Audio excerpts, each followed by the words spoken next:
Hi, everybody, and welcome to the Disruption panel. I'm Jonah Brucker-Cohen, and we have some really interesting, contrasting speakers today. I'd really like to thank Michael Neymark and Gerfried Stocker for inviting me to speak and moderate this panel. So, basically, to begin my talk, I'd kind of like to start with the thought that most ideas are not new. Ideas come from a hybridization and collective vision of ideas from the past, present, and future.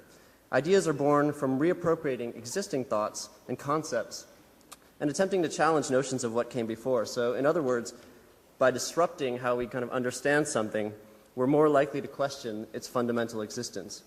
So, disruption itself can be defined as interrupting or impeding the progress, movement, or procedure of something. And what I mean basically is how kind of you can break or rupture a particular thought or action. And disruption really challenges existing forms and is usually less of a clear departure than a reaction and iteration of prevalent ideas.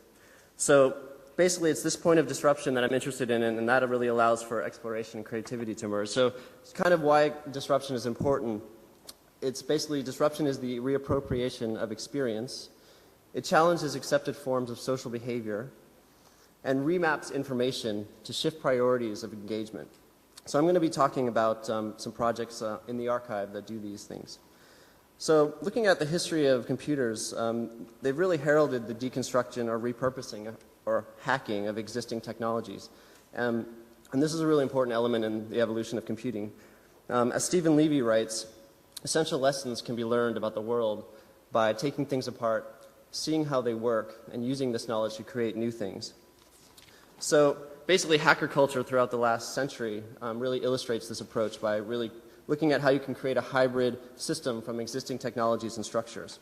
So I thought I'd start with a kind of disruptive quote, a kind of funny quote about challenging the assumptions of technology perceived in popular culture. This is Deep Thoughts. It says, "One thing a computer can do that most humans can't is be sealed up in a cardboard box and sit in a warehouse." So I thought that was kind of funny because people are always talking about the future of computing. So basically, looking at the threads of disruption, I wanted to kind of categorize the projects into a series of areas. So from media art practice to contemporary social phenomenon, the disruptive ethic is really prominent. When the Ars Festival started in 1979, I think it was a disruptive statement in itself that really challenged the traditional arts events. And throughout its history, Ars has become a platform and community for artists working outside of conventional mediums. The Ars Archive is a growing source for understanding the importance and impact of technological practice as social phenomenon. And the collection really never treats technology as a starting point, but it rather is kind of a step along the creative process that couples critical analysis with technical understanding. So I picked for my talk 5 threads of disruption. The first one is collective action, or how collaborative events can open communication among strangers. The second one is simplification, or how reducing a system's functionality often reveals its true strengths.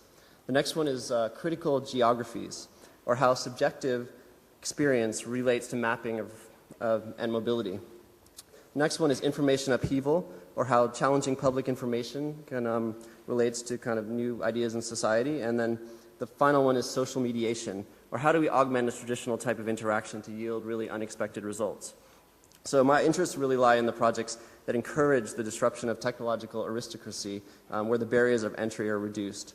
So I'm going to be basically beginning each thread with a theme of popular culture that I think relates to how the project starts. So the first one I want to talk about is collective action. Here's a picture of a flash mob that happened in New York City. It's a really interesting idea about how you can use technology as a social mediator. So the first project from the Ars Archive that I looked at is audience participation.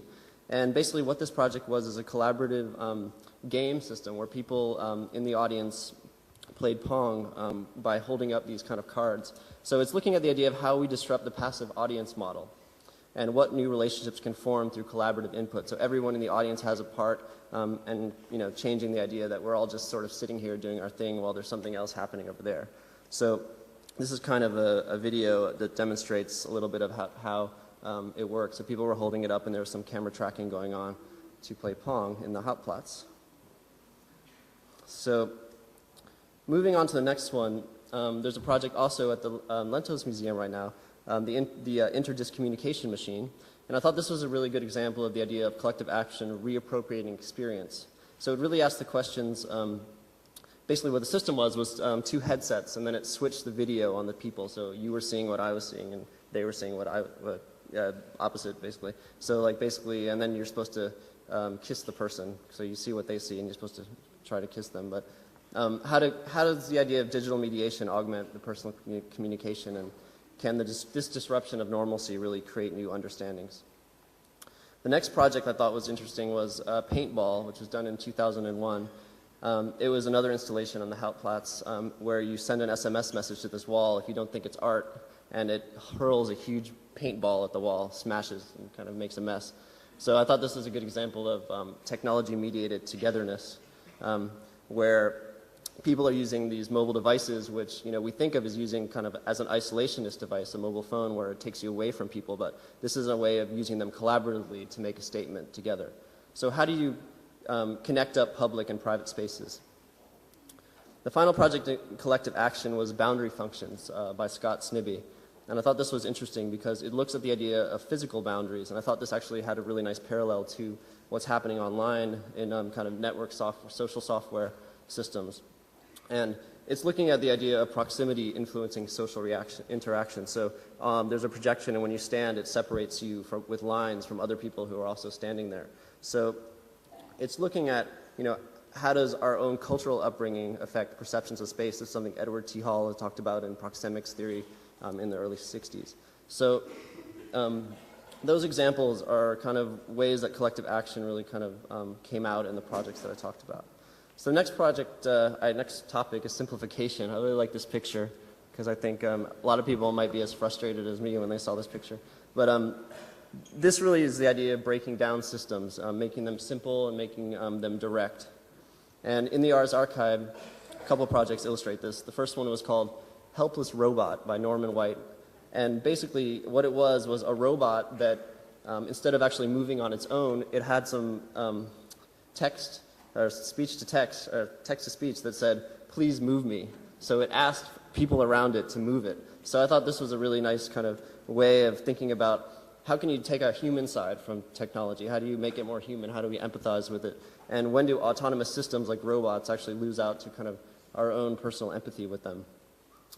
And the next one, which was really funny and kind of a really good example, was Descartes, or the isolation of the interactive sculpture. And this project was basically just a plug in the wall, and it's just lying there. And the question is, do you want to touch this? Will you get electrocuted?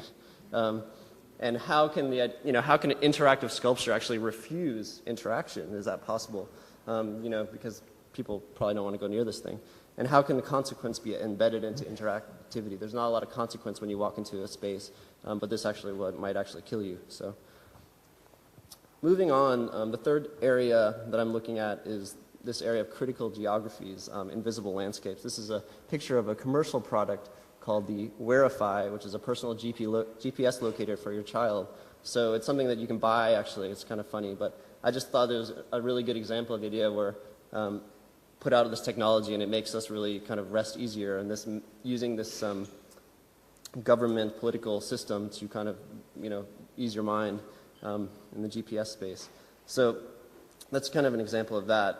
In the Ars Archive, I was looking over older projects that I thought were working with this, and the first project was called Sound Meadow, and that was done in 1987, and basically what it consisted of were some headphones with electromagnetic sensors in them, and then also on the square, actually in the grass right outside the Bruckner house, there were something set up that would detect where you were positioned in this kind of chain of pathways. And what this was really looking at is this question of how data layers disrupt assumptions of physical space. It's a park that everyone's used to going in, but as soon as you add this extra layer of data, how does that actually change the space? How does that strengthen or weakness the space? So create weaknesses in the space. So I thought that was a really interesting way of looking at new kind of data systems. And this is actually happening now with GPS more recently. But it's funny to think back in '87, the low-tech version. So another project done in 1980, one of the first ones at Ars Electronica, was called Changing One by Konrad Schnitzler.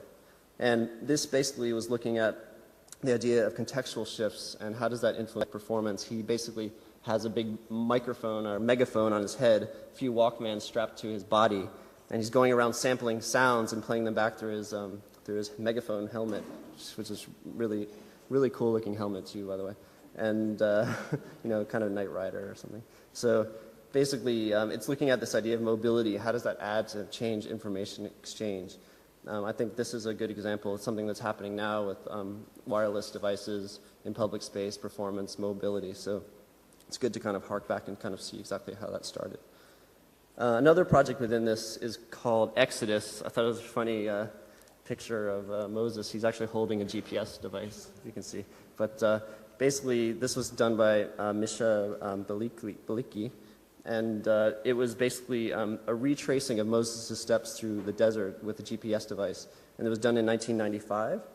And so it's looking at these questions of how location-based information, how that can affect the meaning of a place, a space, and a travel, the way that you kind of move through a landscape. And using this to look at history is actually really interesting because it changes the way we kind of think about it and remaps that system. So moving on, the next section is called information upheaval, and I'm really interested in this idea of remapping data, remapping information. So this is just a picture of a website called MacMurder.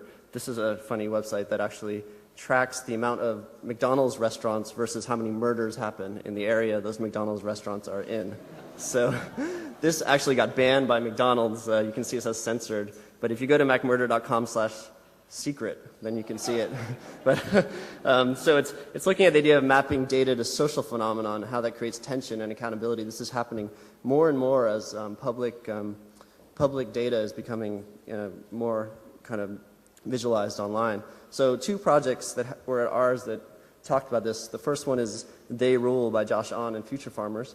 This is looking at the idea of social reorganization. So what it does is it maps the board members of a certain company. Most people are familiar with this, and looks at kind of what kind of power they have. So it's looking at the idea of free information. Can that actually cause a social revolution? And what kind of hidden relationships exist in public resources? You know, how can we take these resources and actually challenge statements and ideas about them? And the next one, which I thought was interesting, was called Carnivore, and that was in 2002 by RSG and Alex Galloway. And this basically is looking at the idea of what happens when you take a surveillance system. Carnivore was set up by the FBI originally to spy on potential terrorists in the US.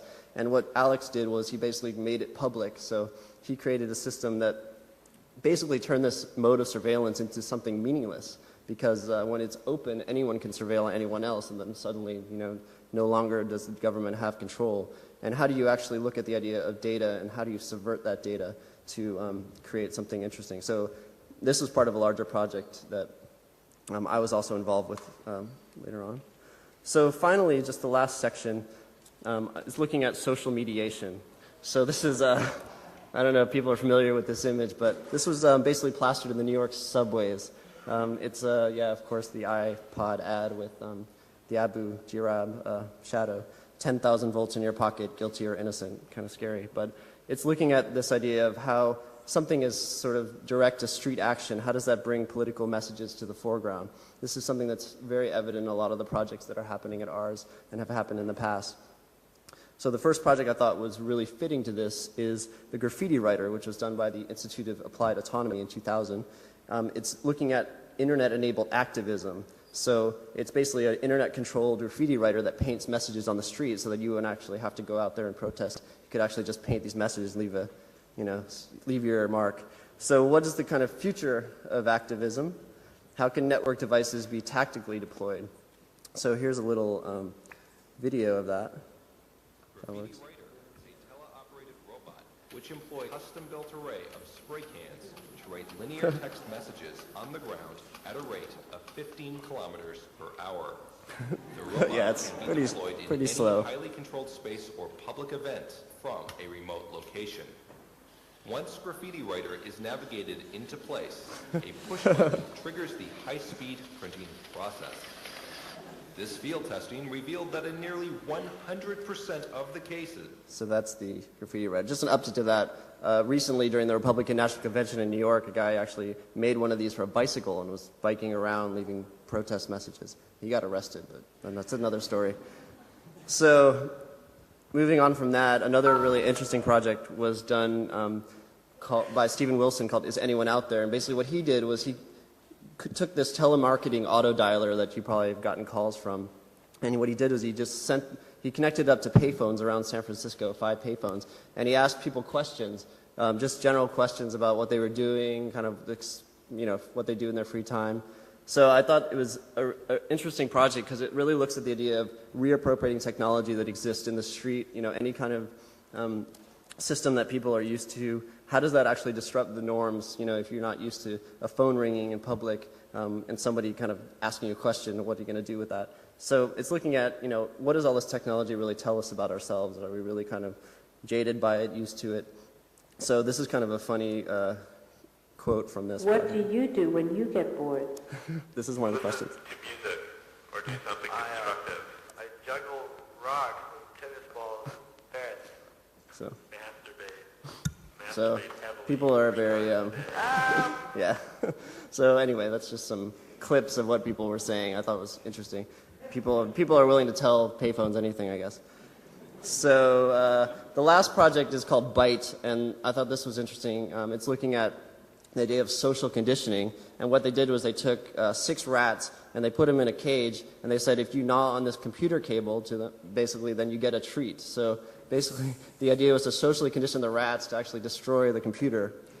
So does technology really socially condition us? Or are we actually the rats? And how fragile is this technology? This is just a little clip.